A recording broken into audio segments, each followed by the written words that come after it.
Circle of the Moon fashion, where you have to fight through some really, really insanely ridiculous boss fights and other fights. There's like the Chupacabra dude who looks, just like a merman, but then he spears you with his tongue, and even if you're at high levels, he can kill you in about 2 hits. And it's pretty preposterous. And then there's the fight with the 2 Frankenstein monsters. That's about where I called it a day. But yeah, you have to commend them for putting tons of really interesting unlockables in that game. I mean, like, there's a lot of reasons to keep playing after you finish it the first time. There are. Level design is not one of those reasons. Level design, not one of those reasons. That's the biggest complaint I had about Portrait of Ruin, which was, like, there were rooms, entire sections of rooms, like clusters of rooms that were just copied and pasted. And Dawn of Sorrow had that problem a little bit, but the game was smaller and more compact, and it felt more tightly focused. Well, and because they actually made a castle that, had to occupy physical space and connect, you're kind of forced to make more sensible structures. And here they decided to go out in left field and make these more creative things, but instead of really being creative with that, they kind of just bit off more than they could chew. In terms of level design. Yeah, the Nation of Fools and the nighttime version of that both had a lot of potential to be creative, and it's like they almost got there, but then they said, let's just design a quarter of a level and then it's almost like the concept would be clever, but then they wouldn't actually follow through with clever design on some of the stuff. But I still really enjoyed the game. I think it's an excellent DS game. I won't rate. Yeah, this isn't a review. Portrait of Ruins. So in terms of how it relates to the Castlevania history, I think it does a good job of bringing back a few like references to characters from old games and items and enemies and music and graphical motifs, things we have seen before. Like they always do a good job, the Castlevania team, of paying homage to the past. Right. I think some of the references were maybe a little too obvious. I know they tried to be really mysterious about wind, but I mean, the first time I ran into him, I was like, oh, I bet that's Eric. And hey, it's Eric Lecard. Although the plot twist involving the daughters was, I thought, but like Eric Lecard has like never been referenced again ever since. Well, there's the Lecard spear. Okay. But like in terms of like being a main Castlevania character, they were kind of digging someone up there who was a minor character really. In that's true, because they made him up for Bloodlines. Bloodlines has never really been referenced except the typo at the beginning of the U.S. version of Symphony of the Night, which refers to Rondo of Blood's intro as Bloodlines. Yeah, that's really about it. Well, it's interesting because I've talked to the Castlevania guys about Bloodlines, and they kind of like it, but the people who made that aren't really there anymore. Although that was the composer people associate with Castlevania, Michiru Yamane. Right. That was her debut. First Castlevania. Yeah, and it's actually a really good soundtrack. You go back and listen to it because the Genesis didn't have a very good sound chip, and she did some really good stuff with it. But she didn't compose. She did she compose that? She composed and arranged it. Did she do Iron Blue Intention? Because that's the one everyone loves from that game. Okay, because that was like I guess what made her a superstar before Symphony. But yeah, actually the music is one of the best areas of the game. I think I don't maybe I don't like the soundtrack quite as much as Dawn of Sorrows, but it's really close, and I think both Yamane and Yuzo Koshiro did a really great job of creating not only remixes of old tracks, but creating tunes that sound like they came from old Castlevania games, but actually didn't. They're actually and Akira Yamaoka did a few tracks too. Oh, really? Yeah. But anytime you get Koshiro, it's usually a good bet. Speaking of the people who made the game and this being Castlevania's 20th anniversary, I know you had a fun conversation with somebody a couple of years ago. Yeah, it's funny. Last year at TGS, I was interviewing Igarashi, the main Castlevania guy, about at that point I was playing I guess Dawn of Sorrow, and I was like, hey, next year's the 20th anniversary of Akuma Joe Dracula. What do you guys have planned? And he's like, what? I'm like, yeah, 20 years, 86 to 2006. He's like, oh. Interesting. So yeah, he'd kind of forgotten that it was the 20th anniversary. So. Well, he came in about halfway through. Yeah, he didn't start this thing, so he came in halfway through. Yeah, kind of serving to reinforce the point that the whole. Do they even know who originally directed the original Castlevania? I can't seem to find any information. It's tough. Yeah, the oldest I've gone back is I met Toru Hagiwara. He's the guy who worked on some of the old games. He did Rondo of Blood, and he's like really high up now at Konami. And yeah, in terms of who made the original Castlevania, that'd be a hard person to find at this point. But getting to the point of this 20th anniversary stuff, I think that Castlevania's 20th anniversary isn't being quite as well served by this game as Zelda is. We haven't gotten to Zelda yet, but like just the fact that on the 20th anniversary year, the only thing really going on is a portable game, and it might be a really good portable game. Hey, portables are the new hotness. Dragon Quest 9. Yeah, who needs home consoles anymore? Yeah. But I remember playing Castlevania on the NES, and I actually remember first hearing about Castlevania. I was at church, and NES had just come out. It was like early 1987. Whenever Castlevania just came out in America, and I heard two guys at church talking about this game. They're like, "Oh man, you fight Frankenstein, and then there's the Grim Reaper." And I was like, "What are you guys talking about?" I was like, "The game with Frankenstein and the Grim Reaper." They're like, "Yeah, it's called Castlevania." And like, that was it. I was sold. All I had to hear was like Frankenstein and Grim Reaper. Had to have that game. Yeah. So I went and got Castlevania, and of course it's incredibly good, incredibly hard. Immediately fell in love with it. And, I always thought about Castlevania as this home console franchise. And yet, it's the portable games that are really carrying on the quality of those those old home games. I mean, do you really want another Lament of Innocence or Curse of Darkness? Well, sadly, nothing since Symphony of the Night has really, lived up to my expectations for what a Castlevania home console game should be. Yeah, Even though I did like elements of Lament of Innocence and Curse of Darkness. Right, elements of. But yeah, it would be better if on the 20th anniversary they could have made a game as good as Portrait of Ruin for a console. Well, I think they had that idea kind of, because I feel like Portrait of Ruin was supposed to be like the grand unifying theory for the two different schools of Castlevania design. You have the old school level by level design, but it's all pulled together by the central hub. You're right. It is kind of a Metroidvania plus some wacky levels. Yeah. But in the middle, do you get as good of a Metroidvania or as good of a classic Castlevania? That's my biggest complaint about the game, and it's why I'm a little bit mystified about why people are so vehemently angry about the fact that I gave the game a less than stellar review. An 8, which might as well be like a 0. My God, an 8. Yeah, but yeah, it doesn't really succeed. It's as ambitious. Either one or the other. Yeah. It's very ambitious. It is ambitious, and I think that I feel like the game was a little bit rushed to come out this year, and it's only been a year since the last Castlevania. I think, you can't Tomb Raider games like this. You need to give them a little more space. And, then we couldn't have this discussion about which is the better 20th anniversary game, but I think you would have had a better game overall. I think if they had been able to take some more time and, create really good good levels. I think that if the next Castlevania product could have also come out this year, it would have been a little better of a 20th anniversary thing. But we'll see about that in a little bit. Yeah. Well, I mean, at this point, does even Igarashi know what the next Castlevania product is going to be? Like what system it's going to be on, what it's going to be keep like? Keep your eyes peeled to OneUp.com and EGM. And EGM. I see. But I mean, in terms of like where the series is going, I know Igarashi has said he actually said to me in an interview, we need to come up with some sort of change. We can't just keep making games like this. But I don't think he has a clear idea of what change. And I keep giving him a lot of hassle because he's in charge of the whole storyline for the last 10 years, and he keeps talking about the events of 1999. And in the events of 1999 is when Dracula is finally defeated, and like he's told me about like what has to happen in this year and this exciting battle. I'm like, well, why don't you make that game? You've been talking to me about it for 10 years. It's like the ultimate Castlevania game. Why don't you make it? Like that's the game that needs to be made. Right. Well, he keeps adding these little story hooks and then not following up on them. Like if you look at the timeline that came in the bonus collection with Portrait of Ruin, it says there's a secret about why Elizabeth Bathory is active in the 19th century or 20th century, but then they don't even really though she's follow in the up 16th on it. century. Right. And there's some secret for why Richter is the last of the vampire killers, but they haven't actually said that. I will say that the pre-order bonuses for this game were really nice. It was they were awesome. among the best pre-order bonuses I've seen. Really, really just offended and annoyed by all the internet retards who are like, yeah, this was kind of a crappy bonus. What? Guys? People say that? It was free. It is the best fan service goods I've seen as a pre-order bonus. No, basically. it's a little bit offensive. I don't know. Maybe I still think it's great, but maybe I'd like to have seen it as they could have released it separately, for $20 with a strategy guide or something like that, and made it a slightly better, not in a case that's probably going to fall apart in a little while. But I probably would have paid actual money for it, and they could have made it better. Okay, but it was free. Well, it was free when you bought the game. It was free with the game. It was free with the game. You still got to pay $35 for that. Well, what if you're a Castlevania fan that wants the soundtrack and the art book and all that kind of stuff? They could have actually made a big, I'm not saying that it's bad. I'm just saying there's no market for stuff like that in the U.S. Not really. There's really not. Maybe there will be after the awesome Castlevania feature film that's in production. Oh, yeah. I'm sure that's going to do lots for the series. Yeah, that'll destroy any memories you have. So at least we had the 20th anniversary celebration. Farewell, Castlevania. It's been beautiful.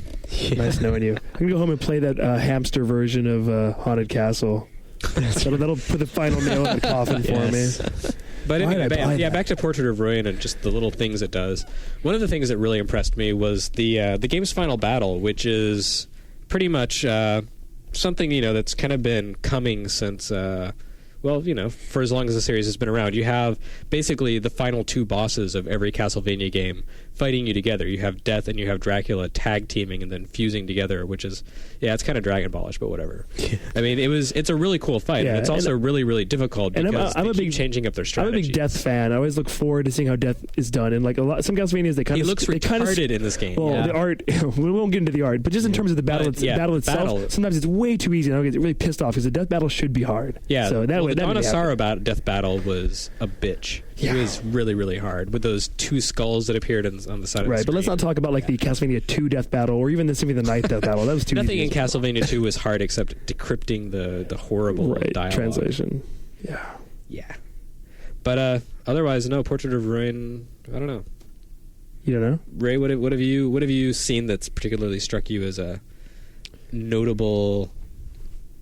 Well, I'm not totally against like the level design. I mean, I thought it was kind of I don't know. I don't want to say charming, but it is different. When you first get to some of those levels, I like the level design for the first half of the game. It's in the second half that everything just feels really repetitive. It's this terrible slog where you're like, I've already played these levels and there's not really that much new and different here. It's just like more big empty boxes with enemies tossed around. Yeah. It starts off different and then it's like, and I don't know how to feel about it. But you have the different gameplay, you have more puzzles because of the two character dynamics. So even though the levels aren't that exciting, what you're doing in them is different. And it is right. I feel like it's fresh. I feel like they have these really great gameplay ideas and really, really tight control, like the best control in the series so far, an amazing arsenal of weapons, the skills and stuff that you get, and then it's just kind of wasted on these levels that aren't really that good. And I think that's really where the game falls down. Well, all that stuff is kind of wasted, really, in the last few Castlevanias. I mean... Yeah, I feel like Dawn of Sorrow got things right pretty well. It's like, I got all these helper enemies, but, only two are really going to help me that much and stuff like that. So. Yeah. I still want there to be a Castlevania where you're in a castle that's as good as a castle for Symphony of the Night, but there's also a full outside world and places to go and reasons to go there. Basically... it's really ambitious what I want. It's incredibly ambitious, but it's possible. Other games do it. If they had the Portrait of Ruin Castle, which is smaller than usual, but it's pretty well designed. I mean, there's a lot of nonlinearity to it and branching, and it makes sense physically the way it's designed. I think you could take all of the real estate out of Portrait of Ruin and make it make more sense. Instead of locking that inside of Portrait, if you had done that Castlevania 2 style, where it was the world outside the castle that you were exploring. Yeah, exactly. That's kind of what I thought the game was going to be at first, and I was like, wow, that's awesome. As ultimately like a little bit fucked up as Castlevania 2 is, I think it is actually a good template for a modern Castlevania game on a handheld. I think they could take that idea. I think the game for N64 actually tried to do that in a 3D space. It just didn't do it very well. Never mention the N64 game again. Well, it's not the worst Castlevania. They're interesting disasters. Yeah, they're not the worst Castlevanias. But Haunted Castle. Yeah, Haunted Castle's pretty bad. Resurrection. It didn't actually exist, but it would have been bad. But it would have been, it would have been pretty terrible. Yeah. But all in all, although it's not the perfect birthday card to Castlevania, it is a suitable one, and it is a good game, and fans should definitely buy it. Yeah, there's a lot of sprite recycling, which is kind of annoying, but I went back through and pretty much played every Castlevania game to date, at least all the 2D ones in the past year, and it was nice to see different enemies that had been forgotten for a long time that were brought back, like whoever Camilla's consort in Rondo of Blood was, the chick who looks like Ney from Phantasy Star, she just kind of randomly appears and is this really difficult fight inside one of the pyramids. Then you have the golems from Rondo of Blood. You have actually there's a lot of enemies. Yeah, a lot of every random Rondo enemies. of Blood sprite that they didn't recycle for Symphony shows up. You have the Dogether, like the big eye with the Japanese characters that appear around him. There were some new enemies. Oh yeah, there were a lot of new enemies actually, and I like that. Some of them were a little too recycled, but I guess that's kind of something we'll have to live with. But I like that they changed up some of the older enemies, like Persephone. I like the fact that now she has a vacuum cleaner, and the soul attack that you've been using against her in the past two games, she was able to turn around and use against you and catch Charlotte's skirt or. It didn't actually redraw. Like, weren't red skeletons different now or something? Weren't there a few enemies that they actually made new sprites for? Well, there's the peeping eye, which is now a really ugly 3D model. Oh yeah, saw that. But yeah, I feel like they recycle some things and they kind of go back and redraw some others. And they did the same thing with the Ghosts and Dawn of Sorrows, but they were horrible. And I'm glad they went back to the old Ghosts for this one. I think this kind of ties into the ambitious plans that Shane had for a future Castlevania game, and that we have to kind of realize that Castlevania really doesn't sell that many copies, and so they have to keep budget to a certain. In America, it does. It's pretty stable and the predictable hit, but in Japan, it's kind of Dullsville. No one buys that in there. It's sad. They really should buy it. It started out as a Japanese. Yeah, it's even on DS, and still no one buys it. If you don't sell on DS, there's no hope for it. Yeah, you're not going to sell it. What's wrong with these Japanese people? Go buy it. Go buy Castlevania. It's more fun than Cooking Mama. Guaranteed. They didn't buy Cooking Mama either. Oh, that's true. Yeah, I mean, come on. It's more fun than Jump Superstars. It's more fun than Love and Berry. 4-year-old girls, buy this. You love the blood. It needs a card reader. You love the naked succubi. But I believe this game is rated M for minors. But Castlevania fans, don't despair. There is more hope, and I think that the ultimate anniversary, maybe 25th anniversary, we can get the Castlevania that is a 10, that is going to blow your mind. I think it's still out there. It's going to happen. It'll happen in 1999. It'll be Julius. It'll be awesome. Yeah, they missed that one. Julius fighting with the army. Maybe he's holding off. Okay with that. Maybe he's holding off like a tactical game where don't say that. No, okay, that'd be. It's an MMO. Oh. No. Maybe he's waiting until 2009 for the 10th anniversary of the defeat of Dracula. That's a good one. Yeah. Maybe, I guess, if you have any problems with Portrait of Ruin, you should just blame Shane, because if he hadn't said anything in that interview, they would have taken their time. Yeah. Good job. Thanks. But at least we got the whip. We did get the whip. Igarashi thought that was really important. Yeah. I have brought the whip back. Right. Thank you, Igarashi. And then within 2 seconds, you get a weapon that's better than the whip. Yeah. Right. But you can still use the whip. Yeah, you can if you want to, yeah. I don't know. I usually play as Charlotte with her spread of daggers coming out of the books. That's awesome. Oh, yeah, sure. I'm killing enemies with books. I approve. Yeah, so anyway, that about wraps it up for Castlevania. Yeah, I'd say in terms of, being a 20th anniversary, I'd give it about an 8. That's on about the what 20th anniversary scale. Mm-hmm. The internet's going to hate you, Shane. No, but I give the game a 9. I know. I don't get that, but we'll talk about that at a personal time. Off the camera.